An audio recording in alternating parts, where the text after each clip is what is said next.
بددیانت ہو جائیں گے. جس کے پاس امانت رکھیں گے خود ہی کھا جائے گا, امانت خود ہی کھا جائیں گے. امانت رکھنے والے پریشان حال پھر رہے ہوں گے. جب کبھی امت زندہ تھی, معتضد باللہ کے پاس ایک شخص آیا کہ جی بغداد کا سب سے بڑا تاجر, اس کے پاس بہت بڑی امانت رکھوا کے حج پہ گیا, وہ آ کے مکر گیا, دیتا نہیں. کوئی گواہ؟ کہ جی گواہ کوئی نہیں, میں کیا کروں, میرا گواہ کوئی نہیں. کہا اچھا, امیر المومنین جب کبھی زندہ تھے, جب ان کے دروازوں پر آہنی گیٹ نہیں تھے, جب وہ سوز گداز رکھنے والے تھے, سوچ سوچ سوچ سوچ کہنے لگا اچھا ایسا کرو, تم اس کی دکان کے سامنے جا کے بیٹھ جاؤ, میں گزروں گا, تجھے سلام کروں گا, تو نے کھڑے نہیں ہونا, سلام کا جواب بیٹھے بیٹھے دینا ہے. میں تیرا حال پوچھوں گا, تو نے بے نیازی سے جواب دینا ہے, کوئی بات تو نے سیدھی نہیں مجھے کرنی. اس کو جا کے بٹھا دیا دکان پر, پھر اپنا شاہی سواری لے کر نکلا. تو پیچھے لو لشکر, جب وہاں پہنچا تو اس کو کہا السلام علیکم یا اخیج. ارے بھائی السلام علیکم. وعلیکم السلام. وہ سارے حیران ہو اس کو دیکھ رہی ہے, کیا بلا ہے, ساری دنیا تو کھڑی ہو رہی ہے امیر المومنین کے لیے, وہ اسی طرح بیٹھا ہوا ہے. کہا بھائی کیا حال ہے؟ ابے ٹھیک ہوں, کیا سر کھایا ہوگا؟ بھائی آپ ہمیں ملنے ہی نہیں آئے, بغداد میں اور ملنے ہی نہیں آئے, اور میں کوئی فارغ تھوڑا ہوں کہ تجھے ملنے آؤں. ایسے دو چار باتیں کر کے وہ چلا گیا. تاجر یہ دیکھ رہا تھا, پھپھرا کمبے ہوں مارے. کہنے لگا بھائی وہ کون سی تھیلی تھی ذرا بتاؤ جس میں تو کہہ رہا ہے کہ میں نے پیسے رکھوائے تھے؟ کہا جی وہ نیلے رنگ کی تھی. اچھا اچھا اچھا, وہ تو میرے پاس پڑی ہے, مجھے یاد نہیں رہا, ابھی حاضر. وہ ملی, لے کر پہنچا گیا نا, مل گئی تو معتضد خود آیا, کہا یہاں پھانسی کا پھندا بناؤ. پھانسی کا پھندا بنا کر اس کو وہیں لٹکا دیا, بازار میں لٹکا دیا. یہاں 16 سال قتل کے کیس کے فیصلے نہیں ہوتے. یہ کیا انصاف ہے کہ ایک نسل مر جائے؟ فریادیں کرتی کرتی مائیں قبروں میں چلی گئیں, بوڑھے باپ کی کمریں رکوع میں چلی گئیں, اور عدالتیں انصاف نہ دے سکی. والامانۃ مغنما, لوگ بھی بددیانت ہو جائیں گے, امانت کھا جائیں گے. والزکاۃ مغرما, مالدار لوگ زکوٰۃ دینا چھوڑ دیں گے, عیاشیوں پہ پیسہ لٹائیں گے, زکوٰۃ نہیں دیں گے. اگر یہ سارے پاکستان کے لوگ صرف زکوٰۃ دے دیں تو یہ کشمیر کے زلزلے کے لیے کسی مدد کی ضرورت کوئی نہیں ہے, باہر کی مدد کی ضرورت کوئی نہیں ہے. وَتُعِلِّمَ لِغَيْرِ الدِّينِ, اور علم دین اللہ کی رضا کی بجائے دنیا کی طلب کے لیے حاصل ہونے لگے گا. علم دین کی منزل اللہ نہ رہے گا, علم دین کی منزل کچھ اور ہو جائے گی. وَأَطَاعَ الرَّجُلُ زَوْجَتَهُ, اور لوگ اپنی بیویوں کے فرما بردار ہو جائیں گے. وَعَقَّ أُمَّهُ, اور ماؤں کے نافرمان ہو جائیں گے. وَأَدْنَا صَدِيقَهُ, دوست کو دیکھ کر باہیں پھیلائیں گے. وَأَقْصَى أَبَاهُ, باپ کو دیکھ کے دھکا دیں گے, باپ کو ذلیل کریں گے, دوست کا اکرام کریں گے, ماؤں کو خوار کر دیں گے, بیویوں کو سجدے کریں گے. سجدے سے مراد ان کے غلام بن جائیں گے, ان کے فرما بردار بن جائیں گے. جب یہ ہوگا, دیکھو ایک عجیب بات آپ کو بتاؤں, اللہ کے نبی نے نافرمانی کے لیے عربی زبان میں لفظ آتا ہے معصیت, عصا. اللہ کے نبی نے اللہ کے لیے بھی عصا کا لفظ استعمال کیا, اپنے لیے بھی عصا کا لفظ استعمال کیا, لیکن ماں باپ کی نافرمانی کے لیے عصا کا لفظ استعمال نہیں کیا, عقا کا لفظ استعمال کیا ہے, عقا. اور بھائی کوئی ٹیشو پیپر ہے نا, اور ٹیشو پیپر مانگ رہا ہوں خدا کے بندے, ادھر آپ کو عقا کا مطلب بتانا چاہتا ہوں.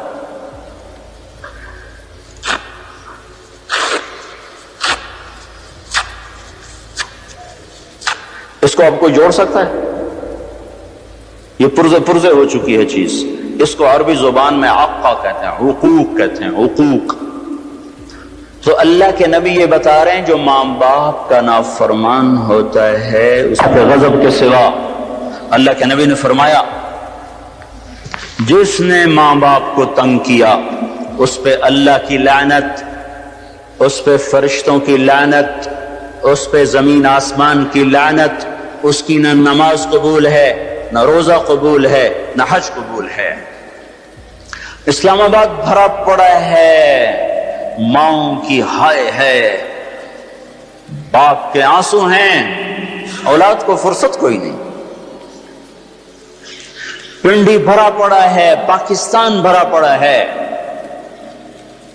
ماں باپ ڈرتے ہیں، جوان اولاد سے بات نہیں کر سکتے۔ میں نے اپنی آنکھوں سے دیکھا، کانوں سے سنا، جوان بیٹی اپنی ماں سے کہہ رہی تھی بکواس نہ کر، اور اس کے موٹے موٹے آنسو جو اس کے گالوں پہ ڈھلک رہے تھے، مجھے یوں لگ رہا تھا یہ عرش کو بھی ہلا کے رکھ دیں گے۔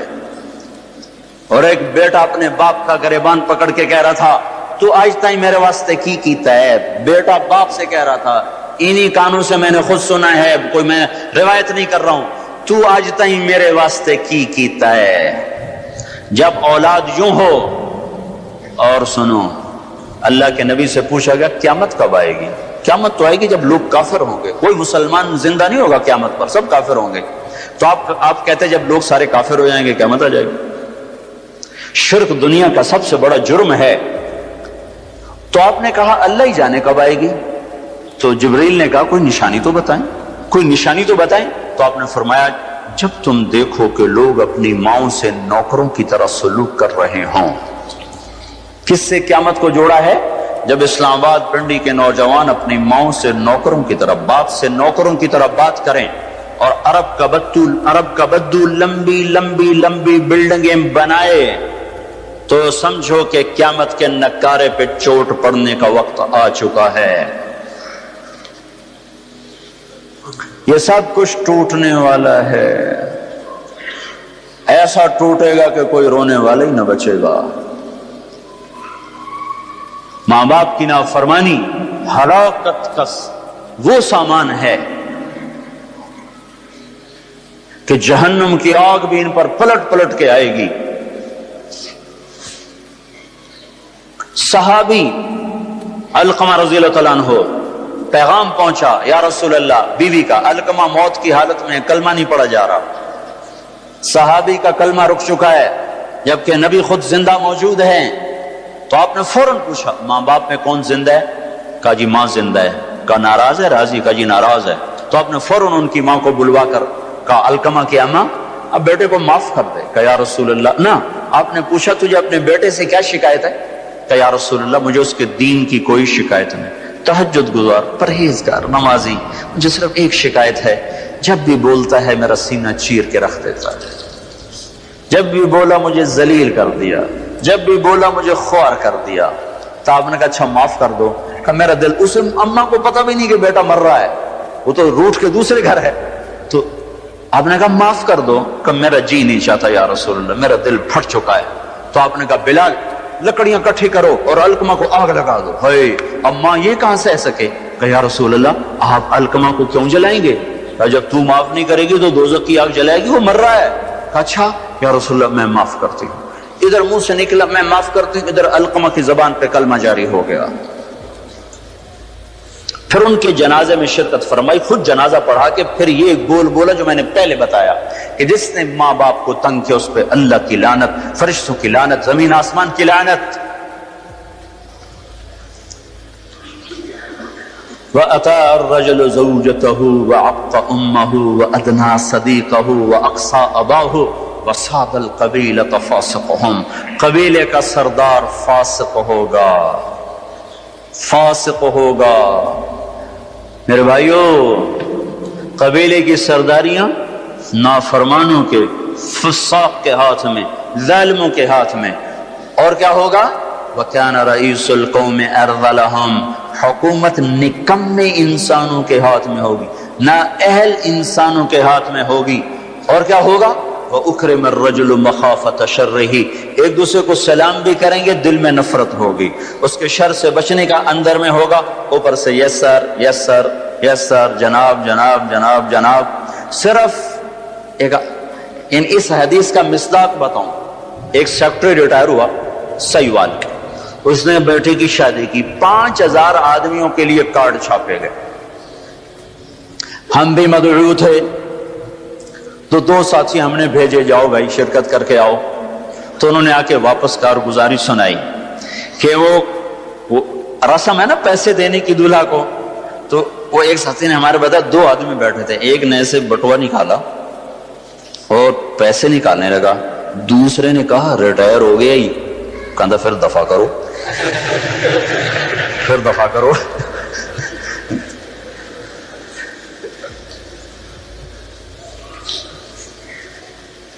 چودھری صدیق مرحوم تھے پنجاب کے چیف سیکرٹری، 5 سال چیف سیکرٹری رہے۔ ان کا لڑکا الیاس اور میں گورنمنٹ کالج لاہور میں اکٹھے پڑھتے تھے، ہمارا آپس میں آج تک تعلق ہے، اتنے 35 سال ہو گئے آج تک وہی محبت ہے۔ تو ایک دن میں اس سے ملنے گیا، بیمار تھا، کہنے لگا جب ابا سیکرٹری تھا نا تو چھینک آنے پہ 100 آدمی آیا کرتے، چوہے صاحب خیریت تو ہے، خیریت تو ہے۔ اور جب سے ریٹائر ہوا ہے مر رہے ہوتے ہیں، کوئی پوچھتا نہیں آ کے۔ وَأُكْرِمَ الرَّجُلُ مَخَافَةَ شَرِّهِ، یہ سلام کس لیے کیے جائیں گے؟ اس کے شر سے بچنے کے لیے، محبت کی وجہ سے نہیں، سیاست کا سلام ہوگا۔ اور کیا ہوگا؟ وَارْتَفَعَتِ الْأَصْوَاتُ فِي الْمَسَاجِدِ، مسجدوں میں لڑائیاں شروع ہو جائیں گی، نفرت کے بیج اور کانٹے بکھرنے لگ جائیں گے۔ جس ممبر سے محبت کا پیغام دیا جاتا تھا وہ ممبر فرقہ واریت کی لپیٹ میں آ جائے گا، اور اس سے لوگ ان کی زبانیں زہر اگلے گی، زہر جو بھائی کو بھائی سے لڑا دیں گی اور دست و گریباں کر دیں گی، اور مسجدوں میں آگ بھڑکتی ہوئی سارے فضا کو اپنی لپیٹ میں لے لے گی، مسجدوں میں لڑائیاں شروع ہو جائیں گی۔ اور کیا ہوگا؟ ظہرت القینات والمعازف، گانے والیاں محترم ہو جائیں گی، گانے والیاں محترم ہو جائیں گی، جن کی وجہ سے اللہ ناراض ہوا انہیں کو جب عزت دی جائے گی۔ گانے والیاں ظاہرت کا 2 مطلب ہیں، گانے والیاں عام ہو جائیں گی اور ظاہرت معزز اور محترم ہو جائیں گی۔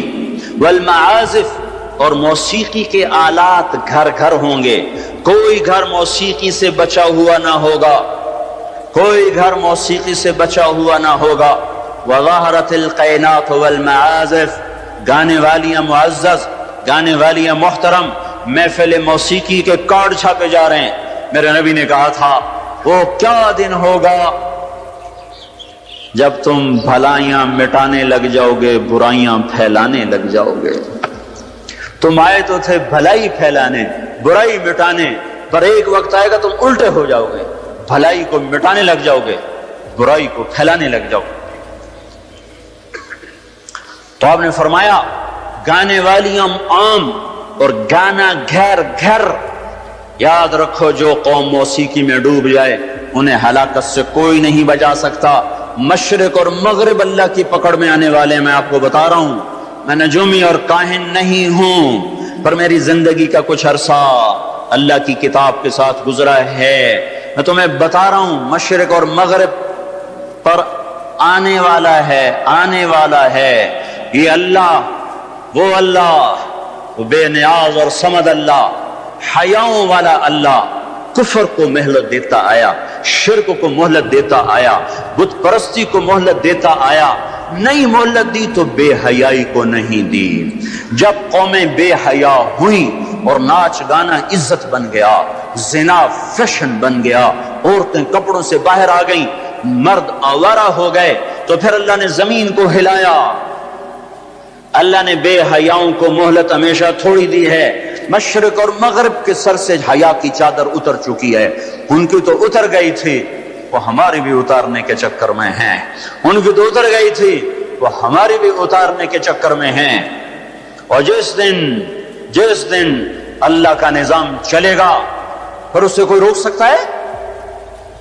أَأَمِنْتُمْ مَنْ فِي السَّمَاءِ أَنْ يَخْسِفَ بِكُمُ الْأَرْضَ فَإِذَا هِيَ تَمُورُ، تمہیں کھڑوں کو زمین میں دھنسا دوں، اپنے اللہ کو روک لو گے؟ آمنتم من فی السماء ان یرسل علیکم حاصبا فستعلمون کیف نذیر، تمہارے اوپر پتھر برسا دوں تو اپنے رب کو روک لو گے؟ وَلَقَدْ كَذَّبَ الَّذِينَ مِن قَبْلِهِمْ فَكَيْفَ كَانَ نَكِيرٌ، تم سے پہلوں نے جھٹلایا، تیرے رب نے پکڑ کے دکھایا، کچھ تو عبرت کی نظر سے دیکھو۔ مہنجو داڑو چلو بہت دور ہے، ٹیکسلا کیوں نہیں چلے جاتے ہو؟ یہ گندھارا کی تہذیب پہ کیوں نہیں کھڑے ہو کہ تم غور کرتے ہو؟ ان کے ٹوٹے مکان، ان کی دفن شدہ تہذیبیں اور ان کے ویران حویلیاں، مہنجو داڑو کی تہذیب، ہڑپا کی تہذیب، یہ تو میرے دیش کے اندر ہے، مجھے باہر نہیں جانا پڑے گا، مجھے روم کے کھنڈر دیکھنے کے لیے اٹلی جانے کی ضرورت نہیں ہے، اردن جانے کی، ترکی جانے کی ضرورت نہیں ہے، یہی کھنڈر بتا رہے ہیں۔ میں بھی کبھی کسی کا سر پر غرور تھا۔ یہ اللہ نے تہذیبوں کو کھنڈر کب بنایا؟ جب نافرمان ہوئے۔ لوط علیہ السلام کی قوم بے حیا تھی، ان کے کفر کا الزام سارے قرآن میں ایک دفعہ لگا ہے ان پر۔ جب بھی نبی کہتا تھا تم غلطی کرتے ہو تو اور انبیاء ان پر کفر کا تم کیوں اللہ کا انکار کرتے ہو، تم کیوں اللہ کا انکار کرتے ہو؟ لوط علیہ السلام کو لوط علیہ السلام نے اللہ نے صرف ایک دفعہ کہا کہ یہ کفر کرتے ہیں، باقی ہر دفعہ جتنی دفعہ اللہ نے ان پر لعنت کی تو کہا تم کیسے بے حیا ہو، یہ تم کیا کام کرتے ہو، تم کیسے بے حیا ہو، تم مردوں سے شہوت پوری کرتے ہو۔ ما سبقکم بها من احد من العالمین، اس ظالموں تم سے پہلے یہ گندا کام کسی نے نہیں کیا، یہ تم کیا کر رہے ہو؟ جب دھرتی پر یہ کام لوط علیہ السلام کی قوم کا عمل جب دو آدمی کرتے ہیں تو اس جگہ کے فرشتے اٹھ کر اوپر چلے جاتے ہیں کہ ابھی اللہ نے زمین کو ہلایا اور ابھی ہلایا اور ابھی عذاب آیا اور ابھی عذاب آیا۔ تو لوط علیہ السلام کی قوم پہ اللہ نے 4 عذاب پھینکے ہیں کٹھے، اور 5واں زلزلہ۔ پہلے آیا زلزلہ، پھر آئی فرشتے کی چیخ، پھر اوپر پڑی پتھروں کی بارش، پھر ان کے چہرے، ان کی آنکھیں گئی دھسا دی گئیں، اور پھر ان کو اللہ نے یوں اٹھایا اور پلٹا کے یوں مارا۔ فجعلنا عالیہا سافلہا وامطرنا علیہا حجارۃ من سجیل منضود مسومۃ عند ربک وما ہی من الظالمین ببعید۔ عجیب بات بتاؤں، پتھروں پہ نام لکھے تھے، یہ پتھر فلاں خبیث کے سر پہ پڑے گا، یہ فلاں بدبخت کے سر پر پڑے گا۔ لوط علیہ السلام کی بیوی ایمان نہیں لائی تو اللہ تعالیٰ کے فرشتوں نے کہہ دیا تو بچ جائے گا، تیری بیوی کے سر پہ پڑے گا پتھر۔ اور لوط علیہ السلام اتنے تنگ آ چکے تھے، فرشتوں نے انہوں نے پوچھا کب عذاب آئے گا؟ لوط علیہ السلام نے پوچھا فَأَسْرِ بِأَهْلِكَ بِقِطْعٍ مِّنَ اللَّيْلِ وَلَا يَلْتَفِتْ مِنكُمْ أَحَدٌ وَامْضُوا حَيْثُ تُؤْمَرُونَ۔ لوط علیہ السلام کہنے کہ عذاب کب آئے گا؟ تو فرشتوں نے کہا ان موعدہم الصبح، ابھی نہیں، ان موعدہم الصبح، جب صبح کا چاندنا ہوگا تو ان پر عذاب آئے گا۔ لوط علیہ السلام اتنے تنگ آ چکے تھے، کہنے لگے نہیں، صبح بڑی دور ہے، ابھی لاؤ۔ تو جواب میں فرشتوں نے کہا الیس الصبح بقریب، صبح بھی تو قریب ہی ہے، الیس الصبح بقریب ان موعدہم الصبح الیس الصبح بقریب، یہ قرآن کی آیت ہے۔ فرشتوں نے کہا بس 3-4 گھنٹے کی بات ہے، نکلو۔ فلما اتاہا امرنا، پھر اللہ کا امر آیا۔ کہاں ہے اللہ؟ کیا ہمارا کیا پڑھے لکھا دور ہے، سائنس کا دور ہے، ترقی کا دور ہے، پلیٹیں ہلتی ہیں، اللہ ویلا بیٹھا ہوا ہے۔ ہاں واپس آؤ۔ عقل کی پرستش نے یونان کو کیا دیا؟ رب کی پرستش نے دیا جو بھی دیا۔ اللہ اس کے رسول کی غلامی سے سہرے بندے ہیں، جس کے بھی بندے ہیں، وہی عزت کی سیڑھیوں پر چڑھا ہے جس نے اللہ رسول کے غلامی کا دم بھرا ہے، جس نے ان کی چوکٹ کو چوما ہے، وہی دنیا اور آخرت میں سرخرو ہوا ہے۔ بے حیا معاشرہ ٹوٹ جاتا ہے اور بے حیائی ننگی ہو کے ناچ رہی ہے۔ کیا حیرت کی بات ہے کہ ننگے ناچ سکرین پہ دکھائے جا رہے ہیں اور دیکھنے والے مزے سے بیٹھے دیکھ رہے ہیں، تو کیا میرے اللہ کو غیرت نہ آئے گی؟ میں یہ لوط علیہ السلام کی قوم کے علاقے میں پھرا ہوں، 300 میل کا علاقہ ہے، غور آج کل اس کو کہتے ہیں، پوری پٹی پہ پھرا ہوں۔ وہ سارا پہاڑی علاقہ ہے، اسلام آباد کے پہاڑوں میں سب بڑے نہیں، چھوٹے چھوٹے خوبصورت پہاڑ، چلتے چلتے ایک دم بیچ میں نشیب آتا ہے اور یوں زمین 300 میل تک بیٹھی ہوئی نظر آتی ہے۔ عربی زبان میں بیٹھی چیز کو غور کہتے ہیں۔ یہ زمین کیسے بیٹھ گئی؟ جب لوط علیہ السلام کی بستی کو اٹھایا اور اٹھا کر اوپر سے زمین پر مارا تو وزنی چیز جب زمین پر گرتی ہے تو دائیں بائیں زمین نیچے بیٹھ جاتی ہے. اس طاقت سے وہ بستی زمین پر گری کہ 300 میل تک ساری زمین بیٹھ گئی. تو لوط علیہ السلام صبح نکلنا تھا کہ پہلے زلزلہ آیا, پھر فرشتے کی چیخ آئی, پھر پتھر برسنے لگے, چیخ و پکار. لوط علیہ السلام نے بیوی سے کہا تھا پیچھے نہ مڑ کے دیکھنا, پر اللہ کا فیصلہ ہو چکا تھا کہ اس کا بھی سر ٹوٹنا ہے. تو چلتے بس وہ نہیں رہ سکی, ذرا یوں اتنی کو گردن ٹیڑھی ہوئی تھی کہ اوپر سے پتھر آیا اور اسے بھوسا بنا کے پھینک دیا. تو میرے بھائیوں, ہم سب خطرے کی لپیٹ میں ہیں, باری لگ چکی ہے, نمبر بنمبر, نوبت بنوبت. یہ ہوگا, یا لوگ توبہ کریں گے یا اللہ کی نشانیاں کھل کے آئیں گی. جب یہ ہوگا, جب میری امت گانے بجانے کو جو قومیں گانے بجانے میں ڈوبتی ہیں وہ ہلاک ہو جاتی. چلو میں کہتا ہوں وہ جو پورا قرآن بھی پرانی کتاب اور حدیثیں بھی پتہ نہیں ہیں کہ نہیں ہیں. کتنا ایک طبقہ ہے جاہلوں کا جو یہ بھی کہتا ہے وہ اقبال کو تو مان لو تمہارا شاعر مشرق ہے, حکیم الامت کا لقب پایا ہے. 1996 میں انڈونیشیا جماعت میں گیا تھا تو وہاں کا جنرل حبیبی تھا مسلمانوں کا لیڈر. اس سے ملاقات پر اس نے کہا کہ آپ کے شاعر اقبال کی پوئٹری کو ہم نے اپنی زبان میں ٹرانسلیٹ کر کے اپنے نوجوانوں میں جذبہ پیدا کیا. میں نے کہا ہماری قوم تو اس کی قدر نہ کر سکی, 100 سمندر پار کی قوم اس کی شاعری سے انقلاب لے آئے, اور انہیں گانوں سے ہی فرصت کوئی نہیں. تو اقبال نے کیا کہا تھا, تجھ کو بتاتا ہوں کہ تقدیر امم کیا ہے, تمہیں بتاؤں میں قوموں کے عروج و زوال کی کہانی. شمشیر و ثنا اول, طاؤس و رباب آخر. جب وہ اٹھتی ہیں عزت کے زینوں پر تو نیزوں کی کھڑکھڑاہٹ اور تیروں کی سنسناہٹ اور تلواروں کی جھنکار ان کا نغمہ ہوتا ہے. اور جب وہ ذلت کے گڑھوں میں گرتی ہیں اور پستیوں میں گرتی ہیں تو پھر تانسین ان کا بڑا آدمی بن جاتا ہے, پھر تانسین کے قصیدے پڑھے جاتے ہیں, پھر گلوکاروں کو فنکار بنایا جاتا ہے, پھر ناچنے والیوں کو فنکارہ بنایا جاتا ہے. ہائے ہائے ہائے ہائے, 6 لاکھ کو کیا جواب دو گے؟ پاکستان کے عوام کے کو 3 ہستیوں کا سامنا ہے, ساری دنیا کو 2 کا سامنا, ایک اللہ کا ایک اس کے رسول کا. پاکستان والوں کو 3 کا سامنا ہے, ایک اللہ کا, ایک اس کے رسول کا, اور ایک ان 6 لاکھ کا جن کی ہڈیوں پر اس ملک کو تعمیر کیا گیا.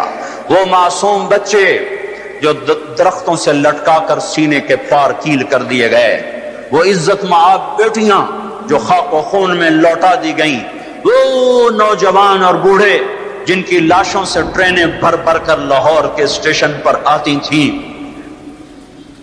ہاں میں تو مہاجر نہیں ہوں, لوکل آدمی ہوں, لوکل ذمہ دار کا بیٹا ہوں. میرے ابا کا ایک مہاجر دوست تھا, اس کی ایک دفعہ وہ کہانی سنا رہا تھا میرے باپ کو, میں بیٹھا سن رہا تھا. ہمارے ڈیرے پر جالندھر سے بھاگا کہ میاں صاحب سارا ہی خاندان کٹوا کے نکلا.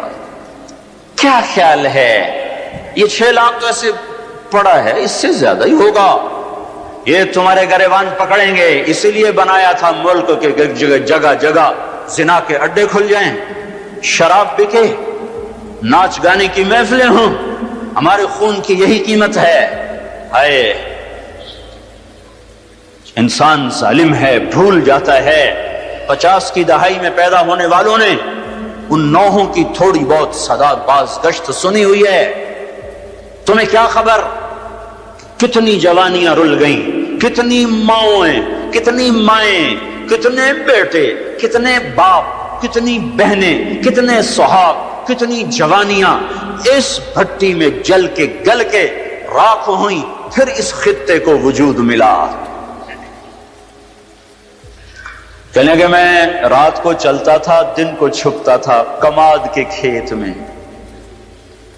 پیچھے سکھ, آگے منزل کا پتہ کوئی نہیں کدھر جانا ہے. رخ لاہور کا تھا, پہنچ گیا دریائے ستلج. اس وقت ستلج زندہ تھا, اپنی روانیوں کے ساتھ بہتا تھا, ایسے سویا ہوا ستلج نہ تھا. اب آگے ستلج, پیچھے سکھ, یا کرپان پڑے یا پانی، دو میں سے ایک ضرور ہے، یا اگر آگے موت یا پیچھے موت۔ کہ میرے جی میں آیا سکھوں کے ہاتھوں مرنے سے بہتر ہے پانی میں مر جاؤں۔ تیرنا نہیں آتا تھا کہ میں نے ایک لکڑی اٹھائی، اس کو آسرا بنایا، میں نے کہا مولا زندگی ہے تو پار لگا دے، تیرنا مجھے آتا نہیں۔ کہ میں اس لکڑی پہ بیٹھا اور ایسے ہی پانی کو ہٹاتا ہوا تھوڑا تھوڑا آگے بڑھا۔ جب ذرا سا میں بیچ گیا ہوں تو میں نے کیا دیکھا کہ سارا دریائے ستلج لاشوں سے بھر کے بہ رہا تھا۔ ان کو پانی نے کفن دیا، انہیں ستلج کی مچھلیوں نے قبر دی۔ یہ تم سے پوچھیں گے، بددانتوں سے پوچھیں گے، ظالموں سے پوچھیں گے، ان ناچنے والوں سے پوچھیں گے، اور یہ ناچ کی محفلیں سجانے والوں سے پوچھیں گے ہماری ہڈیوں کی کیا قیمت ہے، ہمارے خون کی کیا قیمت ہے۔ کاش تم اپنی تاریخ ہی پڑھ لیتے۔ تاریخ اسلام چھوڑ دو، لمبا موضوع ہے، تاریخ پاکستان پڑھ لو، اور نہیں تو نسیم حجازی مرحوم کی خاک و خون پڑھ لو۔ میں نے اسکول لائف میں خاک و خون پڑھی تھی، 1 مہینہ میں روتا رہا تھا۔ میرا ایک بھانجا تھا، اس نے حفظ کیا، داڑھی مڈا دی، مجھے بڑا غم کہ یہ اس نے ظالم نے کیا ظلم کیا۔ اس نے کہیں خاک و خون پڑھی، اس نے ایسی توبہ کی، داڑھی بھی رکھ لی، پتلون بھی چھوڑ دی۔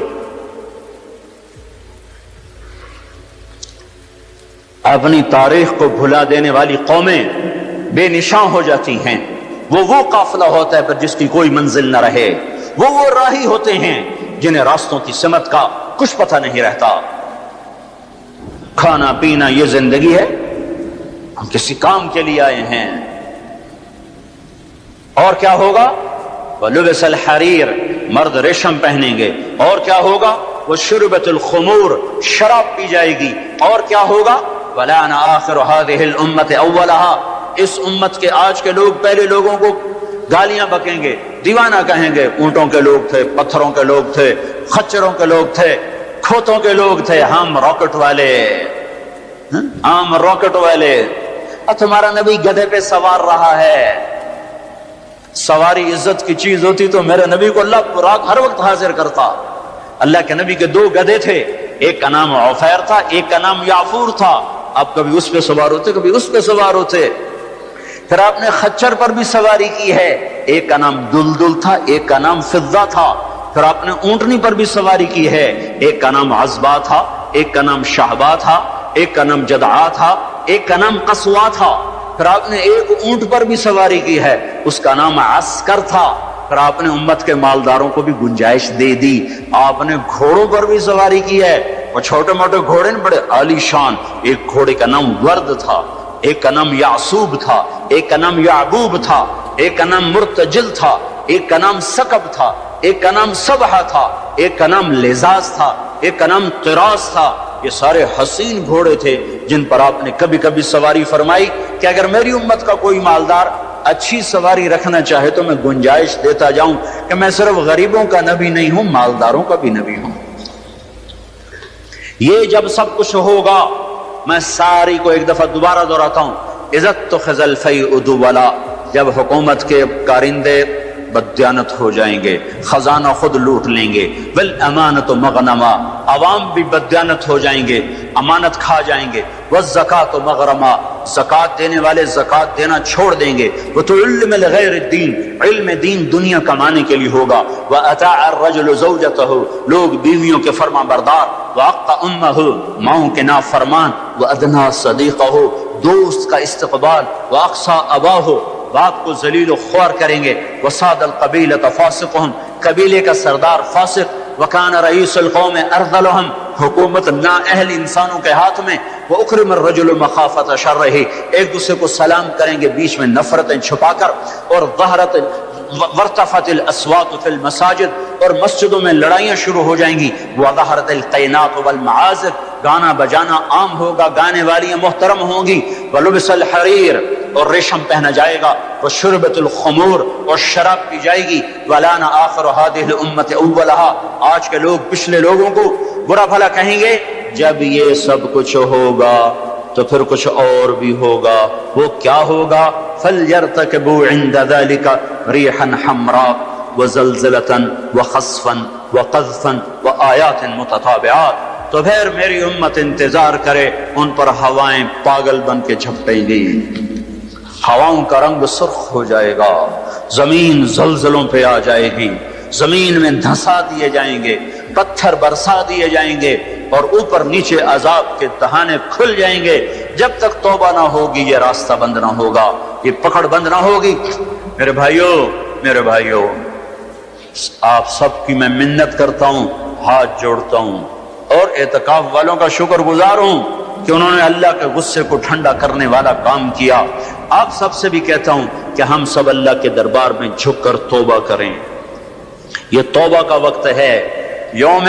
یوم دعا منانے کی چیز نہیں ہے، وہ یہ رونے کی چیز ہے. رو کہ وہ روٹھا ہوا ہے، اور اسے منانا سب سے آسان ہے، سب سے آسان ہے. میرے ایک بزرگ مجھ سے ناراض ہو، ڈیرے میں، بھرے ڈیرے میں 1 گھنٹہ میں زمین پر بیٹھ کے ان کی منتیں کرتا رہا. زمین پر وہ چارپائی پر نوکر کھڑے ہوئے، رشتہ دار کھڑے ہوئے، اور میں معافی مانگ رہا ہوں کہ میں نہیں کرنا ہے، مینوں پتا ہے تو بڑا بڑا مولوی ہے، میں تینوں معاف نہیں کرنا. 1 گھنٹہ منتیں کروا کر پھر معاف کیا. خون کا قریبی رشتہ. اور میرا اللہ کیسا ہے؟ اے ہے یا ابن آدم لو بلغ الذنوب كعنان السماء ثم استغفرتني غفرت لك ولا ابالي. میرا بندہ حوصلے نکال لے گناہ کرنے کے، اتنے کر کے اسلام آباد کو نہ بھر، اتنے کر کے پاکستان کو نہ بھر، ہند و سندھ کو نہ بھر، 7 زمینوں کو بھر دے. پھر تہ بتہ گناہوں کو رکھتا جا اور خلاؤں کو بھر دے. چاند تاروں کی روشنی چھین لے، سورج کو کالا کر دے اپنے گناہوں سے، اور اپنے گناہوں کو میرے آسمان کی چھت کے ساتھ آ کر پھنسا دے. اتنے گناہ کرنے کے بعد تو نے 1 دفعہ اگر کہہ دیا یا اللہ معاف کر دے، تو میں سارے معاف کر دوں گا. ولا ابالی. کوئی ہے مجھے پوچھنے والا؟ مجھے کوئی پوچھ سکتا ہے کہ کیوں معاف کیا؟ مجھے کوئی پرواہ نہیں ہے. تم توبہ کرنے والے بنو، مجھے معاف کرنے میں دیکھو گے کوئی دیر نہ لگے گی. من تقرب الی تلقیتہ من بعید. ساری زندگی کٹ گئی عشق بتا میں. مومن سے چوک ہو گئی، یا ویسے شاعری کی ترنگ میں کہہ دیا آخر عمر میں کیا خاک مسلمان ہوں گے. آخر عمر تو بہت زیادہ ہے، آخری سانس میں بھی توبہ کر لے تو اللہ گلے سے لگا لے. جو اپنے گناہوں کا بوجھ لے کر ندامت کے آنسو بہاتا ہوا بوجھل قدموں کے ساتھ اللہ کے گھر کی طرف بڑھتا ہے کہ آج اللہ کو منانے جا، آج اس سے صلح کرنے جا رہا ہوں. ماؤں کو منانے جاؤ وہ بات نہیں کرتی، باپ کو مناؤ وہ الٹا پٹائی کرتا ہے، بھائی کو منانے جاؤ وہ دروازہ نہیں کھولتا، اور رب کو منانے جاؤ کب جب بال گناہوں میں جکڑا ہوا، جب رواں گناہوں کا گٹر بنا ہوا، جب پیچھے مڑ کے دیکھو تو کوئی ایک کرن کہیں نیکی کی نظر نہ آتی ہو، سیاہیوں میں لتھڑا ہوا، گندگیوں میں ڈوبی ہوئی یا ڈوبا ہوا، لتھڑی ہوئی یا لتھڑا ہوا، غفلت میں زندگی گزارنے والی یا گزارنے والا. جب یہ بوجھل قدموں سے اللہ کی طرف بڑھتا ہے تو میرا اللہ کہتا ہے ٹھہرو، میں تیرے استقبال کے لیے عرشوں سے نیچے اتر کے خود آگے آ رہا. تلقیتہ من بعید. آؤ جی ہم آگے نہیں بڑھ جاتے اپنے قریبی دوست کے لیے؟ آؤ جی. تو یہ کچھ میرا اللہ کہہ رہا ہے، جو توبہ کرنے میری طرف آتا ہے میں آگے بڑھ کے اس کا استقبال کرتا ہوں. ومن اعرض عنی نادیتہ عن قریب. جو مجھ سے روٹ جاتا ہے اس کو خود قریب جا کے بلاتا ہوں. الی عین اولک رب غیری. میرا بندہ کو مجھ سے پیارا رب تیرے پاس ہے؟ کہاں جا رہے ہو؟ جس سے ماں نافرمان بچے کو کہتی کہاں جا، جاہل تھے، جانور تھے، اور جب انسانیت کا شعور آیا تو وہ اٹھ کے اللہ کے پاس چلے گئے. اور تمہارے ہیں تو قدر کر لو، میں تو محروم ہوں ان دونوں سے. تمہارے زندہ ہیں تو قدر کرو ورنہ کف افسوس ملتے رہو گے۔ موسیٰ جیسوں سے اللہ نے کہہ دیا جب ماں مر گئی، موسیٰ کوہ طور پہ اب ذرا سنبھل کے آیا کرو، دعائیں کرنے والی چلی گئی۔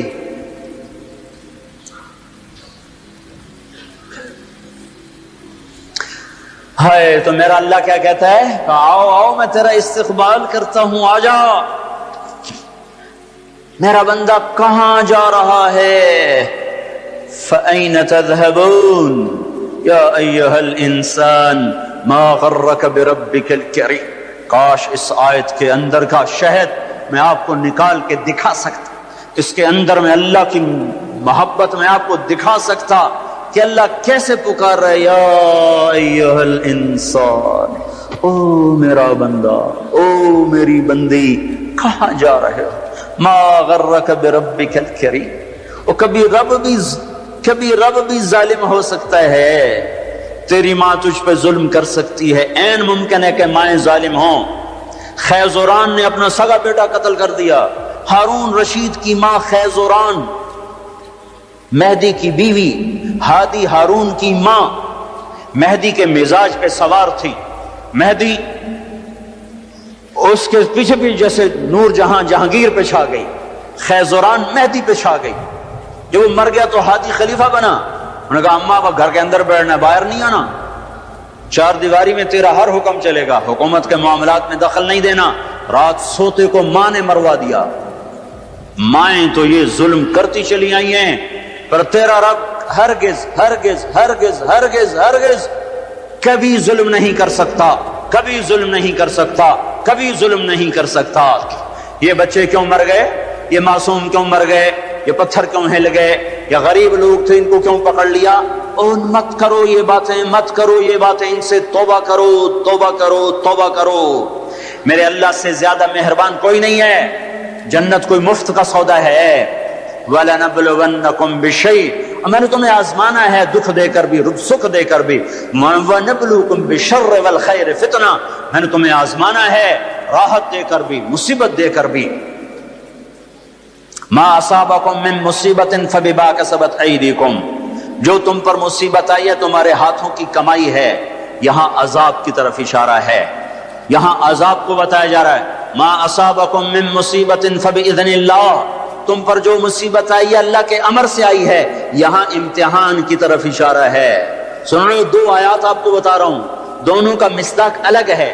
ما اصابکم من مصیبت فبما کسبت ایدیکم، تم پہ جو دکھ تکلیف آیا ہے تمہارے گناہوں کا نتیجہ ہے۔ ما اصابکم من مصیبت فباذن اللہ، تم پر جو مصیبت آئی ہے اللہ کی اجازت سے آئی ہے۔ یہ باذن اللہ، بما کسبت ایدیکم، بما کسبت ایدیکم پر جب زمین آسمان ہلتے ہیں تو اللہ کا عذاب ہوتا ہے، اور باذن اللہ پر جب زمین آسمان ہلتے ہیں تو اللہ کا امتحان ہوتا ہے۔ اچھا چلو، ان پر یہ تو گناہگار بھی ہوں گے، کون سے معصوم تھے، گناہگار بھی ہوں گے۔ اللہ تعالیٰ ایک حدیث میں آتا ہے اللہ اپنے بندے کے لیے جنت میں ایک مقام طے کرتا ہے، وہ اپنے عمل سے پہنچ نہیں پاتا تو اللہ اس پر مصیبت ڈال کے اس کو وہ مقام عطا فرما دیتا ہے۔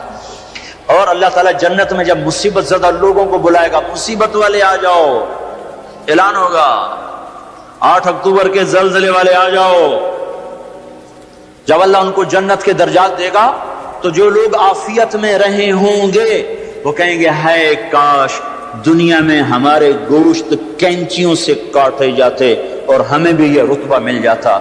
کینچی کیوں کہا، تلوار کیوں نہیں کہا، خنجر کیوں نہیں کہا؟ کہ تلوار اور خنجر کام تیزی سے دکھا جاتے ہیں، کینچی تو کپڑا کاٹنے کے لیے ہے، بوٹی کاٹنے کو تو نہیں ہے۔ اس بات کی طرف اشارہ ہے کہ کینچیوں سے ہمیں کاٹتے، رگ رگ ہماری پھڑکتی اور دکھتی اور ہم ہائے ہائے کرتے مرتے، پر اگر ہمیں یہ مل جاتا تو ہمیں کوئی نقصان نہ تھا۔ تو اللہ اچھوں کو بھی آزماتا ہے، بروں کو بھی۔ آزمائش کے بعد لوگوں میں کفر بڑھے تو عذاب کی نشانی ہے، آزمائش کے بعد لوگوں میں توبہ آئے تو یہ اللہ پاک کے امتحان کی نشانی ہے۔ اللہ تعالیٰ نے پہاڑ ہلائے، چلو ان میں قصوروار بھی تھے، بے نمازی بھی ہوں گے اور دوسرے کاموں والے بھی ہوں گے۔ امام حسین نے کیا قصور کیا تھا جو سینہ چھید دیا گیا؟ کیا قصور کیا تھا امام حسین نے؟ وہ سینہ جس کو یعنی حسن حسین وہ ہستیاں ہیں جن کی بوٹی بوٹی پر اللہ کے نبی نے بوسے لی۔ ایسے چوما, یہاں تک چوما, صرف سر اور ماتھا نہیں چوما. کیا قصور کیا تھا امام حسین نے؟ یہ کیا عذاب آیا؟ نعوذ باللہ. میں آج کے ذہن کی ترجمانی کر رہا ہوں. اللہ کے نبی گلی میں گزرے, بچے کھیل رہے, امام حسین بھی کھیل رہے, تو آپ نے کہا پکڑو بھائی حسین کو, جیسے بڑا آدمی چھوٹے کے پیچھے بھاگتا ہے, پکڑو بھائی پکڑو. تو آگے امام حسین بھاگے ادھر گئے, تو آپ آگے سے آ گئے, پکڑو بھائی پکڑو, تو وہ ادھر چلے گئے. پھر آپ آگے سے آئے, پکڑو بھائی پکڑو. اب وہ جیسے بچہ یوں سمجھتا ہے میں بڑا دلیر ہوں, میرا پیو مینوں نپے نہیں سکتا, میں کیڈا بڑا ایتھلیٹ بن گیا.